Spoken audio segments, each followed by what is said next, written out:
देश में चुनावी तैयारियों का सबसे अहम पड़ाव मतदाता सूची का स्पेशल इंटेंसिव रिवीजन यानी कि एसआईआर। अब बिहार के बाद कई अलग अलग राज्यों में इसकी शुरुआत हो गई है।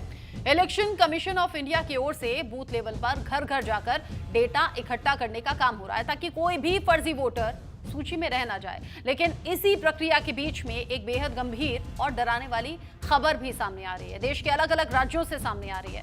बीएलओ यानी कि बूथ लेवल अधिकारियों की मौत की खबरें, उनके डिप्रेशन की खबरें, उनके परेशान होने की खबरें। सवाल यह है कि क्या ये मौतें महज संयोग हैं या फिर एसआईआर की भारी जिम्मेदारी, दबाव और सिस्टम की लापरवाही की कीमत बीएलओ अपनी जान देकर चुका रहे हैं। आज हम इस मुद्दे पर बात करेंगे और पूछेंगे कि क्या चुनावी व्यवस्था अपने सबसे निचले स्तर के सिपाहियों की सुरक्षा को लेकर गंभीर है? क्या टारगेट का दबाव जानलेवा नहीं बनता जा रहा है? और अगर ये सिलसिला नहीं रुका तो क्या एसआईआर जैसी प्रक्रिया खुद शक के घेरे में आ जाएगी? ये तमाम सवाल ऐसे हैं जो अभी इस वक्त उठ रहे हैं। बिहार में एसआईआर की प्रक्रिया पूरी हुई, लेकिन देश के अलग अलग राज्यों में जब एसआईआर को लेकर प्रक्रिया शुरू की गई तो बीएलओ अपनी परेशानी को साझा करते हुए नजर आए। कई बीएलओ ऐसे भी हैं जिन्होंने मौत को गले लगा लिए हैं, कई ऐसे हैं जो रिजाइन कर रहे हैं और ये संख्या जब लगातार बढ़ रही है, कुछ तस्वीरें सामने आ रही हैं, कुछ अपने वीडियोस शेयर कर रहे हैं और बता रहे हैं कि कितना प्रेशर, मेंटल लेवल पर प्रेशर उनके सर पर है और जिस वजह से वो नौकरी छोड़ने और जान तक देने के लिए मजबूर हैं।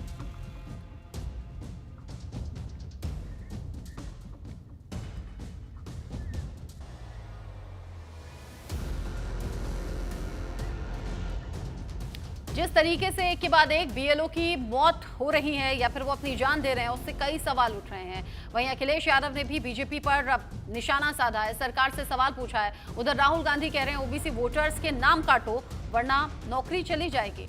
दबाव, धमकी और नतीजा देखिए क्या है। आखिर में आत्महत्या, ये सब कुछ राहुल गांधी ने एसआईआर को लेकर पूछा है और अपनी बात कही है। वो कह रहे हैं एसआईआर के नाम पर पिछड़े, दलित, वंचित, गरीब वोटर्स को लिस्ट से हटाकर बीजेपी अपनी मनमाफिक वोटर लिस्ट तैयार करवा रही है। एसीआई यानी कि इलेक्शन कमीशन ऑफ इंडिया लोकतंत्र की हत्या के लिए जिम्मेदार है। ये पहली बार नहीं है जब राहुल गांधी ने इस तरह के सवाल उठाए हों या फिर इलेक्शन कमीशन से सवाल पूछे हों या बीजेपी से सवाल पूछे हों। एक बार फिर से अखिलेश यादव ने भी और राहुल गांधी ने भी ये पूछा है और उनका ये कहना है कि जो एसआईआर की प्रक्रिया चल रही है यानी कि स्पेशल इंटेंसिव रिवीजन की जो प्रक्रिया चल रही है उसमें पिछड़ों को और दलित समाज के लोगों को, वंचित लोगों को इस लिस्ट से हटाने की जिम्मेदारी बीजेपी की ओर से दी गई है और इलेक्शन कमीशन भी यहां लोकतंत्र की हत्या के लिए जिम्मेदार है। यानी ये दबाव है बीएलओ पर जिसके चलते वो प्रेशर में आ गए हैं। वहीं अखिलेश यादव ने भी सरकार को आड़े हाथों लिया और कहा कि सरकार से हमारी अपील है कि इन हालातों में ऐसा कोई कदम नहीं उठाएं जिससे कि आपका परिवार प्रभावित हो। माना बीजेपी राज का ये बेहद दुखदाई काल चल रहा है, ये सब कुछ उन्होंने बीजेपी को निशाना साधते हुए लिखा है और कह रहे हैं कि लेकिन धैर्य रखें, हर क्रूर शासन के जुल्म का एक ना एक दिन अंत जरूर होता है। यानी कि उधर राहुल गांधी कह रहे हैं लोकतंत्र की हत्या हो रही है, वोटर लिस्ट से जो पिछड़ा समाज है, जो दलित समाज है, उनके नाम हटाए जा रहे हैं और इधर अखिलेश यादव हैं जो कह रहे हैं आप लोग सब्र बनाए रखिए, एक ना एक दिन इस क्रूर शासन का अंत होगा। यानी सीधे तौर पर बीजेपी पर यह निशाना है। लेकिन सवाल हम न्यूट्रल होकर पूछना चाहते हैं। हम पूछना चाहते हैं कि देश के अलग अलग हिस्सों में जब एसआईआर की प्रक्रिया शुरू हुई तो क्यों एक के बाद एक बीएलओ की जान जाने की खबरें हैं, उसमें सुसाइड भी हो रहे हैं, उसमें उनकी तबीयत खराब होकर भी जान जा रही है और कई जगह ऐसी भी हैं जहां पर उनके इस्तीफा देने की खबर है। क्या ये सब कुछ राजनीति से प्रेरित है या एक्चुअल में ये परेशानी हो रही है? क्योंकि तमाम ऐसे वीडियोस हैं जिसमें बीएलओ अपनी परेशानी को बताते हुए अब दुनिया से जाने की भी बात करें, पीछे से रोता भी लगता बस परिवार बच गया है। जरा सोचिए, ये नौकरी जाने की टेंशन है, नौकरी को करते रहने का दबाव है जिसके चलते बीएलओ इस तरह की परेशानी झेल रहे हैं। ये तमाम सवाल आज हम अपने मेहमानों से भी पूछेंगे। ये पूछना इसलिए भी जरूरी हो जाता है क्योंकि बिहार में अभी हाल में चुनाव हुए हैं, लेकिन एसआईआर की प्रक्रिया वहां भी हुई है। लेकिन उस वक्त पर ऐसी कोई खबर नहीं आई थी कि बीएलओ ने सुसाइड किया हो या फिर बीएलओ की जान चली गई हो। हाँ, एसआईआर को लेकर राजनीति बिहार में खूब गरमाई थी। इसको लेकर बात हम करेंगे। मेरे साथ में खास मेहमान जुड़ रहे हैं। मेरे साथ में रत्नाकर सिंह जी हैं, बीजेपी की ओर से प्रवक्ता के तौर पर जुड़े हुए हैं। कांग्रेस के प्रवक्ता वैभव त्रिपाठी जी मेरे साथ में हैं। टीएमसी नेता संजय चक्रवर्ती जी भी मेरे साथ में हैं। आप सभी का न्यूज इंडिया पर बहुत स्वागत। जिस तरह की खबरें अभी सामने आ रही हैं, सबसे पहले रत्नाकर सिंह जी आप ही से मैं सवाल पूछ लेती हूँ। मैं किसी पॉलिटिकल पार्टी की तरफ से नहीं बल्कि एक न्यूट्रल आम इंसान के तौर पर पूछना चाहती हूँ, बीएलओ कि जान इतनी ज्यादा क्यों जा रही है, ये संख्या हर दिन के साथ बढ़ क्यों रही है, ये केसेस इतने ज्यादा क्यों बढ़ गए? क्या ये सब भी राजनीति से प्रेरित है या वजह कुछ और है? देखिए रचना जी, सबसे पहले तो मैं यही कहना चाहूंगा कि अगर एक भी बीएलओ का जान अगर जाता है इस प्रक्रिया के दौरान तो निश्चित रूप से यह दुखदाई है और बहुत संवेदनशील यह मसला है। और चुनाव आयोग को निश्चित रूप से इस तरह का प्रेशर उनके ऊपर ना आए, काम का बोझ बहुत ज्यादा ना आए, इसको देखना पड़ेगा और समय सीमा जो है वह उसके हिसाब से स्लॉट देना पड़ेगा। तो ये चीजें हैं। दूसरी चीज, बहुत महत्वपूर्ण बात यह है कि निश्चित रूप से देखिए बीएलओ अपना काम बखूबी कर रहे हैं और कुछ बीएलओ जो है वो सुनने में भी आया है कि इस तरह से आत्महत्या की है, बहुत दुखदाई है। लेकिन मैं पूछना चाहूंगा विपक्ष के उन लोगों से जो बीएलओ को, चाहे वह पश्चिम बंगाल हो, चाहे बिहार हो, चाहे झारखंड हो, जब बीएलओ अपनी जिम्मेदारियों को निभाने के लिए जाते हैं तो उनको धमकाया क्यों जा रहा है? क्यों ये कहा जा रहा है झारखंड के स्वास्थ्य मंत्री द्वारा, इरफान अंसारी द्वारा, कि अगर बीएलओ आते हैं आपके यहाँ पे सत्यापित करने के लिए तो उनको आप कमरे में बंद कर लीजिए? क्यों टीएमसी के नेताओं द्वारा, एक जिला अध्यक्ष हैं उनके धीरेन्द्र नाथ वर्मन, जो कहते हैं कि अगर बीएलओ आता है तो उसको पकड़ लो और उसको जाने मत दो। टीएमसी के नेता कहते हैं, अब संदेश खाली की घटना है, टीएमसी के 3 नेता गिरफ्तार हुए हैं जो बीएलओ को धमकाने का काम किए हैं। आरजेडी के तेजस्वी यादव, बिहार में भी कुछ एक घटनाएं ऐसी आई थी कि तेजस्वी यादव ने कहा था कि सरकारी कर्मचारी नाम कटा तो छोड़े नहीं जाएंगे। ठीक है। कहने का मतलब ये है। रत्नाकर जी, एक सेकंड, इस पर राजनीति तो खूब हो रही है, चिंता यहाँ पर बीएलओ की बिगड़ती तबियत है या फिर उनकी जाती हुई जान है, इसीलिए ये डिस्कशन हमने रखा है। यहाँ पर राजनीति हमें नहीं करनी है। आपने सीधे पश्चिम बंगाल का जिक्र कर दिया, आपने टीएमसी का जिक्र कर दिया, बाकी राज्यों में ये जो प्रक्रिया है, वहां जहां जान जा रही है, जहां बीजेपी की सरकार है, वहां के बारे में आपने जिक्र नहीं किया। लेकिन फिर भी मैं पूछ लेती हूँ संजय चक्रवर्ती जी से, चूंकि आपने टीएमसी का जिक्र किया, ऐसा है क्या जहां बीएलओ जाए उन्हें कैद कर लो, बंधक बना लो, उन पर प्रेशर डालो, ऐसे कोई इंस्ट्रक्शंस है क्या? ममता बनर्जी ये तो कह रही हैं एसआईआर की प्रक्रिया नहीं होने देंगे और सड़कों पर आकर वो लगातार विरोध कर रही हैं, लेकिन क्या इस तरह की गुंडागर्दी की भी खबर है? ऐसा भी होगा क्या? ऐसा कर रही है क्या टीएमसी? देखिए, पहली बात तो ये है कि आरोप प्रत्यारोप लगाना बीजेपी का एक परम धर्म हो गया है। सबसे ज्यादा अगर बीएलओ की मौत हुई है, सबसे ज्यादा एफआईआर अगर हुई है तो कहीं उत्तर प्रदेश में हुई है। एक बार भी जिक्र नहीं किया कि वहाँ का जो है किस तरीके से, नोएडा के डीएम आपने देखा होगा, सबसे ज्यादा तो उन्होंने एफआईआर उन्होंने दर्ज करवाई हुई है। आखिर ये जल्दबाजी क्यों है? इसका कारण सबसे बड़ी ये समझ में नहीं आ रहा है कि निकट भविष्य में पिछले अगले 4 महीने तक कोई भी चुनाव नहीं होना है, तो आप 1 महीने के अंदर ये डेटा कलेक्ट करना क्यों चाहते हैं? इसके पीछे कोई रीजन है, कोई बहुत बड़ा रीजन है, कोई हिडन इनका इसे छुपा, ये इसीलिए है कि वो 400 पार का जो नारा था ना, वो नारा पूरा नहीं हुआ और लोकसभा चुनाव को जल्दी कराने की तैयारी हो रही है। और इसीलिए चुनिंदा राज्यों में जो है केवल एफआईआर कराया जा रहा है। आसाम को क्यों छोड़ दिया गया? आसाम 2026 में इलेक्शन होने वाला है, उसको छोड़ दिया गया। 2027 में उत्तर प्रदेश का होने वाला है, वहां पे ज्यादा दबाव है, वहां पे एफआईआर हो रहे हैं, वहां डिटेंशन सेंटर खोले जा रहे हैं। तो ये कारण क्या है? इसका मतलब ये है कि कोई एक हिडन एजेंडा है जिसके वजह से बीएलओ, वो एजेंडा क्या हो सकता है आपके लिहाज से? वो एजेंडा क्या हो सकता है? हमारा एजेंडा, हमने कहा ना, वो एजेंडा यही है कि अगला लोकसभा चुनाव जो है, बहुत जल्द लोकसभा का चुनाव का ऐलान आप सुन सकते हैं। क्योंकि सरकार बैसाखी के सहारे अब नहीं चलना चाहती, अब चाहती है कि विपक्षियों का वोट काट करके अपनी सरकार फिर से बनाए, ये इनका एजेंडा है। ये आपने बहुत अलग सी बात कह दी कि लोकसभा इलेक्शन का ऐलान हो सकता है, दोबारा से इलेक्शन करवाए जा सकते हैं, जबकि ऑलरेडी एनडीए की सरकार, आप कह रहे हैं, बैसाखी पर नहीं चलना चाहती।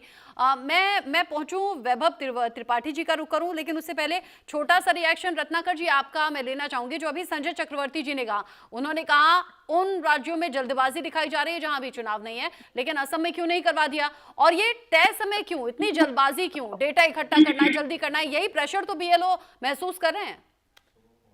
देखिए, जब चुनाव आयोग कई चरण में चुनाव कराता है तो भी ये विपक्ष के लोग कहते हैं कि इतने चरण में चुनाव कराने का क्या जरूरत है, एक ही चरण में कराइए। जब बीएलओ अपना काम, जब चुनाव आयोग अपना काम, ये जो रिवीजन का काम, इंटेंसिव रिवीजन का काम 1 महीने के अंदर खत्म करना चाहता है, तो भी आरोप लगाते हैं कि इतनी जल्दी क्यों। तो ये इनका काम है, आरोप लगाना। ये हमेशा से प्रश्न चिन्ह खड़ा करने का काम करेंगे। निश्चित रूप से अगर इस तरह का कोई कंसर्न है तो चुनाव आयोग ने विपक्ष के 30 सांसदों को बुलाया था अपने यहाँ पे, और कहा था कि आइए बताइए कहां पे रेक्टिफिकेशन करना है, किस तरह से प्रक्रिया करना है। तो ये चुनाव आयोग के पास जाएंगे नहीं, 300 सांसदों के साथ उनके चुनाव आयोग के कार्यालय पे जाएंगे और वहां पे धरना प्रदर्शन करेंगे। ये तो इनकी वस्तुतः स्थिति है। और दूसरी चीज है जो संजय जी अभी आरोप लगाने का काम कर रहे थे कि आसाम में यहाँ क्यों नहीं, वहां क्यों नहीं। मैं चुनाव आयोग का एक प्रेस कॉन्फ्रेंस हुआ था, उस पर भी बताना चाहता हूँ। चुनाव आयोग ने बिहार के बाद 12 राज्यों के एसआईआर प्रक्रिया का अनाउंसमेंट किया था और चुनाव आयोग ने बहुत स्पष्ट रूप से कहा था कि पूरे देश में एसआईआर की प्रक्रिया की जाएगी, क्योंकि ये अनुच्छेद 324 के तहत ये प्रक्रिया की जानी है। और ये एसआईआर की प्रक्रिया कोई पहली बार करने वाली प्रक्रिया तो है नहीं। ये तो 1951 से लेकर 2004 तक अभी तक 8 बार एसआईआर हो चुका है, 8 बार। और ये कांग्रेस शासित, जब भी कांग्रेस का शासन था तभी ये कानून बना था। और विडंबना ये है कि इनके युवराज आज एसआईआर प्रक्रिया का विरोध कर रहे हैं। संवैधानिक जो चीजें हैं, बनी हुई प्रक्रिया है, उस संविधान का विरोध राहुल गांधी कर बात रहे यह है हैं। कि जल्दबाजी क्यों हो रही है। साथ ही साथ राहुल गांधी तो सीधे सीधे कह रहे हैं कि पिछड़ों को, दलितों को, वंचितों को लिस्ट से हटाने की तैयारी हो रही है और इसीलिए जल्दबाजी है, ये प्रेशर है। और उधर अखिलेश यादव कह रहे हैं क्रूर शासन तो एक ना एक दिन खत्म होकर रहेगा, आप थोड़ा पेशेंस रखिएगा। मैं वैभव त्रिपाठी जी का रिएक्शन इस पर ले लेती हूँ। आपने बोला, आपने कांग्रेस पर भी सवाल उठा दिए और टीएमसी पर भी सवाल उठा दिए। वैभव जी अब बताइए हो क्या रहा है और क्यों बीएलओ इतना ज्यादा प्रेशराइज खुद को महसूस कर रहे हैं। अगर राहुल गांधी कह रहे हैं कि पिछड़ों को हटाया जा रहा है, दलितों को हटाया जा रहा है, तो ऐसा कोई तो सामने आता जो कहता कि भाई हम पिछड़े समाज से आते हैं, हम दलित समाज से आते हैं और हमारा नाम जानबूझकर काट दिया गया। कोई तो सामने आता। देख रचना राहुल जी अभी जो प्रेस कॉन्फ्रेंस किए थे उसमें बहुत सारे ऐसे लोगों को लाकर प्रेस के सामने खड़ा किया था जिनका वोट काटा गया। ठीक है, तो हम तो कोई भी बात प्रमाण के साथ कहते हैं, हवाबाजी भाजपा की कार्यव्यवस्था नहीं है। सवाल यह है कि स्पेशल इंटेंसिव रिवीजन जो है वो 8 बार सुधाकर जी कह रहे हैं। पिछला कब हुआ था? 2003 में। लगभग 2 साल लगा था उसको होने में और ये अब 20 दिन में चाहते हैं। 2 साल का काम 20 दिन में करवाना चाहते हैं। और वाकई रत्नाकर जी आप बेहद संजीदा व्यक्ति हैं, कम से कम ये तो बता दीजिए कि जब 2003 में एसआईआर हुआ था तो क्या कोई मोबाइल ऐप था? नहीं था। मैनुअली बीएलओ को जाना है अभी भी और तब भी। तो टाइम में कमी का कोई ऐसा उपकरण साधन नहीं है कि पहले समय में होता है अब कम में हो सकता हो। अब आप इस बात को व्यावहारिक बात समझिए, एक बूथ पर कम से कम 1000-1200 वोट होते हैं मिनिमम। तो 1200 लोगों के लिए बीएलओ प्रतिदिन जाएगा तो कितने परिवार तक पहुंचेगा? यही कारण है कि बीएलओ के ऊपर इतना ज्यादा दबाव है। अब सोचिए जो व्यक्ति अपना जिंदगी दे देने को, सुसाइड कर लेने को तैयार हो जा रहा है, अब उसके ऊपर कितना दबाव होगा। इस बात को ना भाजपा के लोग समझ रहे हैं ना चुनाव आयोग समझ रहा है। चुनाव आयोग जवाबदेही से बिल्कुल तानाशाह नरेंद्र मोदी सरकार की तरह ही भाग रही है। चुनाव आयोग को विपक्ष के सवालों का, विपक्ष की चिंताओं का जवाब देना चाहिए। लेकिन क्या कहेंगे? आएंगे कहेंगे कि नहीं जी आप अगर एफिडेविट देते हो तब तो ठीक है और नहीं तो आपकी बात हम। एक बात और भी वैभव जी, जब राहुल गांधी प्रेस कॉन्फ्रेंस करते हैं तो वहां पर कुछ वीडियोस होते हैं, कुछ लोगों के जो वक्तव्य होते हैं वो सुनवाए जाते हैं, कुछ को स्टेज पर भी ले आते हैं। लेकिन यूं ओवरऑल अगर देखें तो आम लोग फिर बात वो कहते हुए नजर नहीं आते। वो क्यों नहीं नजर आते? क्या ऐसे लोग हैं ही नहीं जो बताएं कि हमारा नाम कट गया है, या फिर ऐसे लोगों को चुप करवाया जा रहा है, या फिर ऐसे लोग बोलना ही नहीं चाहते? वजह आपके लिहाज से क्या है? रचना बेसिकली आम लोग इस महंगाई बेरोजगारी में अपने दैनिक जीवन यापन में इस कदर परेशान हैं कि वो इसको राजनीतिक मामला मान के इधर नहीं जा रहे। मैं आपको सिंपल बात बताता हूं कि पहले जनता सरकार तय करती थी, अब सरकार वोटर तय कर रही है। 65 लाख लोगों को जो काटा गया, अब आप सोच लीजिए कि रत्नाकर जी पढ़े लिखे हैं, उनका नाम कट जाएगा, मेरा नाम कट जाएगा, तो हम लोग उसको प्रयास करके डॉक्यूमेंट देके अपना नाम चढ़वा लेंगे। लेकिन जो गरीब दिहाड़ी मजदूर है, पिछड़ा है, अनपढ़ है, वो जब करेगा तो उसका नाम कट जाने पे वो इतनी संजीदगी से, इतनी तत्परता से अपना नाम नहीं करवा पाएगा, और यही हो रहा है। गरीबों का, दलितों, पिछड़ों, वंचितों का वोट काटा जा रहा है, और ये चुनाव आयोग के संरक्षण में हो रहा है। पहले चुनाव आयोग ये करता था कि भाई अधिकतम मतदाताओं का रजिस्ट्रेशन हो, लेकिन अब क्या हो रहा है कि कितने लोगों का हम वोट कर सकते हैं। भाई डॉक्यूमेंट दोगे तो आपका वोट होगा, नहीं दोगे तो नहीं। मुझे याद आता है पहले वोटर आईडी के लिए सरकार द्वारा कैंप लगाए जाते थे और सारे लोग अपना फोटो वही खिंचवाते थे। एक चवन्नी का खर्चा मतदाता का नहीं था। लेकिन अब क्या हो रहा है कि आपको नहीं है, फोटोकॉपी भी अपना देना, मतलब 10-20 रुपए का खर्च भी करना। रत्नाकर जी आपकी बात का जवाब देना चाह रहे हैं, वो शायद आपकी बात से सहमत नहीं है। ठीक है, पूरी तरह रत्नाकर जी तो घुमाना चाहते हैं। बेसिकली जो व्यक्ति 80 करोड़ लोगों को ये कहते हैं कि 5 किलो चावल हम देते हैं, उनका भरण पोषण हम करते हैं, जो 5 किलो चावल मुफ्त लेने वाली स्थिति में लोग हैं, वो 20, 25, 50 रुपए कैसे खर्चा करेंगे वोटर आईडी के लिए? डॉक्यूमेंट देने के बावजूद अरे प्लीज 2 बार बोल चुके हैं, इतनी बेचैनी काहे है? चुनाव आयोग पे सवाल होता है, भारतीय को बेचैनी हो जाती है। व्यक्तिगत नहीं, व्यक्तिगत नहीं, बीच में कूद कर रहे। ठीक है, लेकिन आपने भी तो बहुत टाइम बोल लिया ना वैभव जी, आपने भी तो बहुत टाइम बोल लिया ना, और बोलने के बाद आपने बहुत से आरोप भी लगा लिए। अब जिस पर आरोप लग रहे हैं बोलने का मौका तो दीजिए उन्हें। ठीक है, मैं ये कह रही हूँ। अच्छा ठीक है, रत्नाकर जी से मैं सवाल करना चाहती हूँ। आप रत्नाकर जी बात पर रिएक्ट भी कर लें, साथ ही ये जो टाइम लिमिट है ना, ये लोगों को बहुत ज्यादा परेशान कर रही है। ऐसे वीडियोस भी सामने आ रहे हैं जहां पर जाने के साधन नहीं है। आप सोचिए, रेतीली जमीन है, वहां जाने का कोई रास्ता नहीं, ऊंट के सहारे बीएलओ जा रहे हैं। फिर जब बीएलओ से बात डीएम तक पहुंची कि भाई वहां जाने के इंतजाम नहीं है, परेशानी हो रही है, डीएम को खुद उतरना पड़ गया जाने के लिए, देखने के लिए कि भाई कैसे कैसे इलाके हैं। ये है तो बड़ा टफ काम और टाइम टेकिंग भी है, तो फिर टाइम की इतनी बाउंडेशन क्यों? देखिए, ये जो प्रश्न आप पूछ रही हैं मेरे से, ये निश्चित रूप से आपको एक पैनल में एक और चुनाव आयोग के किसी व्यक्ति को या कर्मचारी को रखना चाहिए और उससे जवाब देना चाहिए। लेकिन बतौर भारतीय जनता पार्टी के प्रवक्ता मैं ये आपको स्पष्ट करना चाहता हूँ कि ये विपक्ष के लोग इसी तरह से समय का अभाव बता रहे थे। बिहार के जब चुनाव था उस समय भी हो हल्ला कर रहे थे कि इतने कम समय में कैसे एसआईआर की प्रक्रिया पूरी की जाएगी। लेकिन आपने देखा कि उतने कम समय के अंदर, और अभी भाई साहब जिक्र कर रहे हैं कि जब 2003 में तो उस समय कोई कंप्यूटराइज सिस्टम भी नहीं था, हमारे पास इतने अप टू डेट सिस्टम भी नहीं थे। आज तो सारी चीजें हैं और बहुत ही सफलता पूर्वक जो है एसआईआर की प्रक्रिया जो है बिहार में। लेकिन वो कह रहे हैं लाखों लोगों का नाम कट गया, वो गलत तरीके से कट गया, आप कह रहे हैं सफल हो गया। पूरी बात कर लूं रचना जी, पूरी बात कर लूं।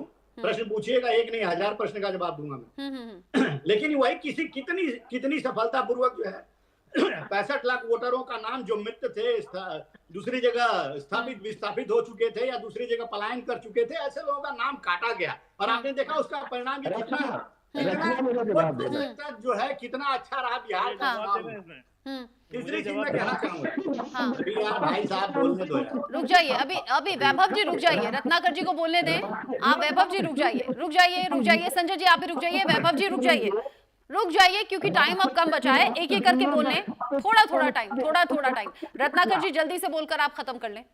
देखिए रचना जी, वैभव जी आपके ऑडियो में भी डिस्टर्बेंस है, ऑडियो क्लियर भी नहीं है, प्लीज आप अभी शांत रहिए। रत्नाकर जी बोलिए।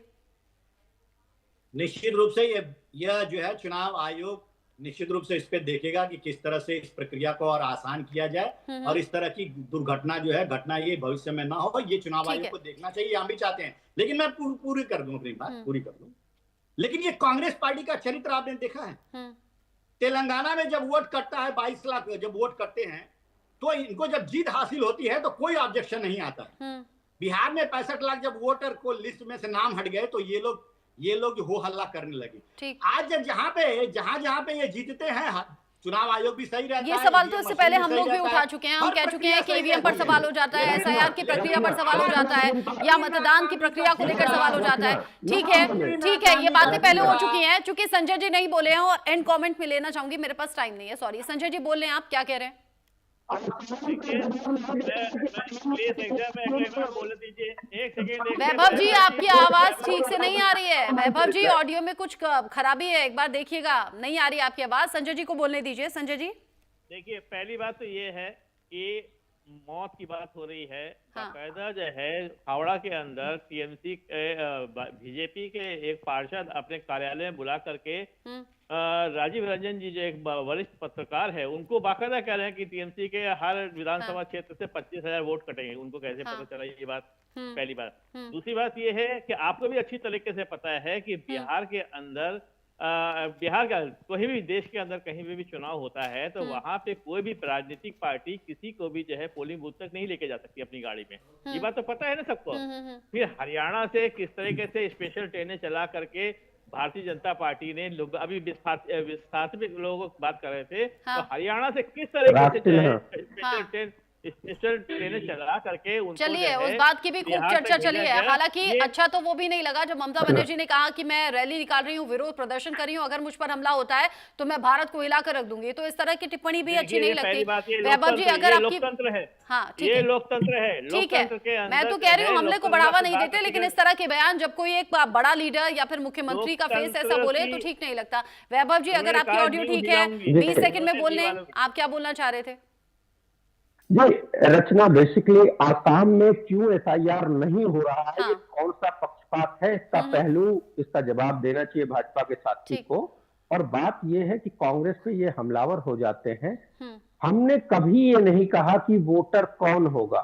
हमारे सरकारों में जो भी चुनाव आयोग की कार्यप्रणाली थी वो सभी स्टेक होल्डर को साथ लेके चलते थे, लेकिन आज का जो चुनाव आयोग है वो भारतीय जनता पार्टी के साथ बाहर से समर्थन वाली भूमिका में है। भाजपा की बीच क्योंकि आप पक्ष है विपक्ष है और आपस में आरोप प्रत्यारोप होंगे ही, ये इस डिबेट में भी देखने को मिला। लेकिन मेरा कंसर्न फिर से वही है, जो ये बढ़ती हुई मौत के आंकड़े हैं ये डराने वाले हैं। इस तरफ ध्यान शासन प्रशासन को देना चाहिए और अगर बेवजह की राजनीति हो रही है तो उससे विपक्ष में परहेज करे।